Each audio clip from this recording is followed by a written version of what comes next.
Based on our work, we have identified 8 areas, as you mentioned, where we find there's broad consensus, where we believe that these things would really move the needle in a reasonable time frame, 2, 3, 4 years, we'd start to see impact, and where there's really quite bipartisan support. What are those areas? Number 1 is indeed a sustainable federal budget compromise, and that's widely accepted by all sides.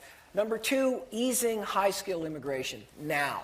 Yes, we need a broader immigration reform, but high-skill immigration is one of our abilities to really move rapidly to inject skill into the economy, to fill jobs that we badly need to be filled here in America to kind of sustain our growth. It's not the long-term solution to the skill problem in America, but boy, it's a critical step that we can take now. It would really move the needle.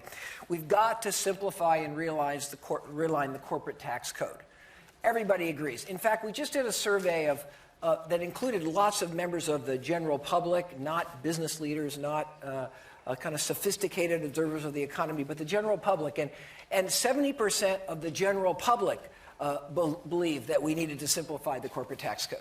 I mean, that's how deep the understanding of the problem. We can't have a tax code that's simply complex and has higher rates and more complexity than virtually any place else in the world. We've got to move on that. 4, 5, and 6?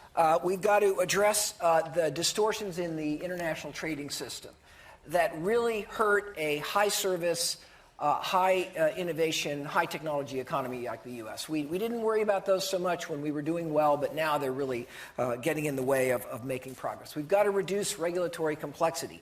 Not dumb down the regulation, not eliminate regulation, but just go through the process in a simpler and more logical and more efficient way. This was the #1 thing that our thousands of business people that we interviewed and surveyed said was the biggest barrier to investing in the U.S. It's just complicated regulatory morass. We've got to upgrade our infrastructure, but we've got to focus on that parts of our infrastructure that are really economically important.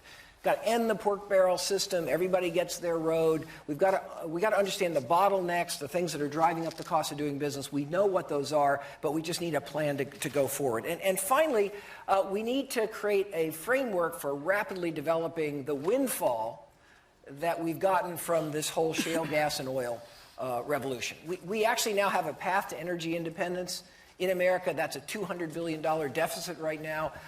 It's a bridge to renewable energy. Renewable energy is going to take a long time. If we can move to gas, we'll get tremendous benefits in terms of cleaner energy on the way to a renewable energy future. If we could get those things done, Steve, this would be transformational to our economy. But we haven't been able to act on these things, even though, as I said earlier, there's wide bipartisan consensus on these directions. Thank you, Michael. Let me jump to Doug and Steve for a moment and just try to poke holes in this.